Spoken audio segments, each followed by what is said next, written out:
got an interesting comparison here between a couple of vintage Lemondrop Les Paul copies. Two Les Paul copies that are top of the vintage range. The Lemondrop. This one is a recent model, and it's just interesting to do some comparison between a very early issue Lemondrop. This is the unrelict version. They also do a relict version, still in production, that I don't think is as nice as this one. It's been around for quite a while. It's got different tuners, but this is it's known as the reissue, and I've got two different types. I've got this one, which the guitar has been in production for about 4 years. This is a very early one, and the early ones you can easily distinguish them because they've got mother of pearl inlay on the headstock for the vintage branding, and they've got original over the truss rod cover rather than Lemondrop. So this one, as I say, has had quite a few mods to it. It's got Seymour Duncan Whole Lot of Love pickups added, and it's also got push-pull pots, so you can have a single coil or humbucker sound. It's got a different top as well. It's the flame is a lot wider compared to the more modern issue of the same guitar. They're both really nice finishes. This one's got the original Wilkinson PAF pickups. Both got rosewood fretboards.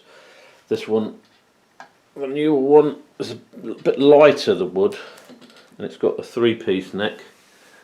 I don't know if you can actually make that out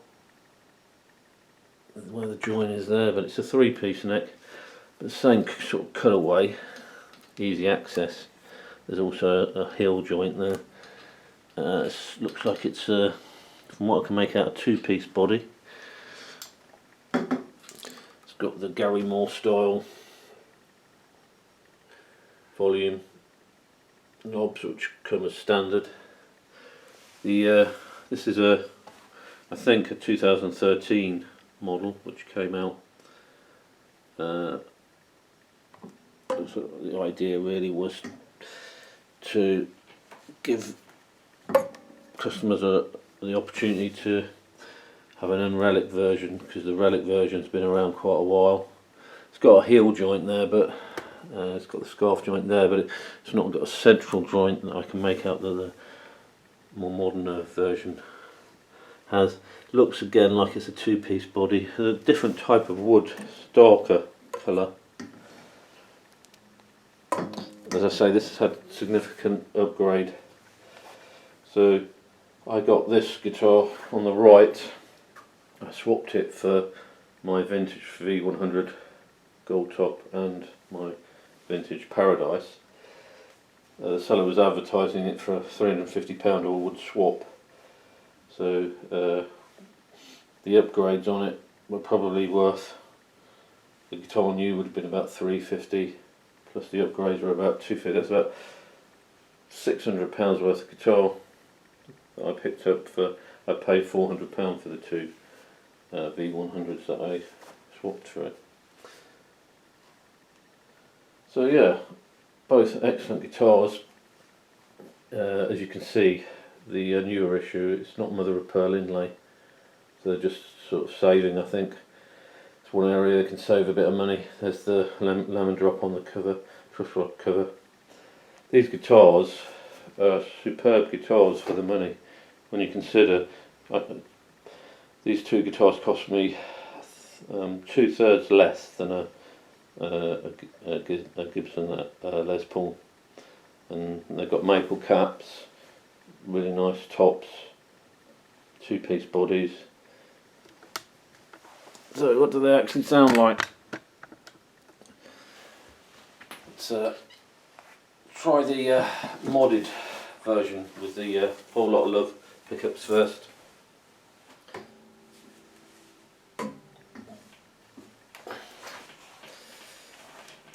very heavy guitars. They probably both weigh a good few pounds, 6-7 pounds each.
The early issue, which I think is slightly better. The finishing slightly better, the wood being used is slightly better, the top looks slightly nicer, and with those added pickups, it's certainly probably a slightly better guitar.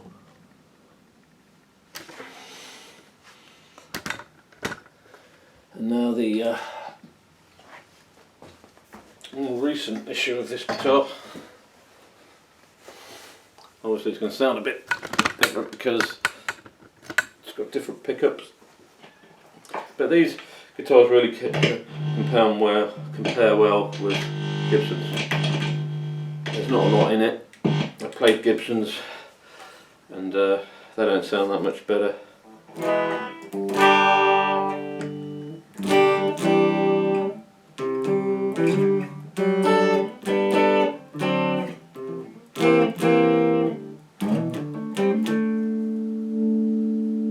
This hasn't got the modification of the push-pull coil tabs.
So yeah, all in all, fantastic couple of guitars.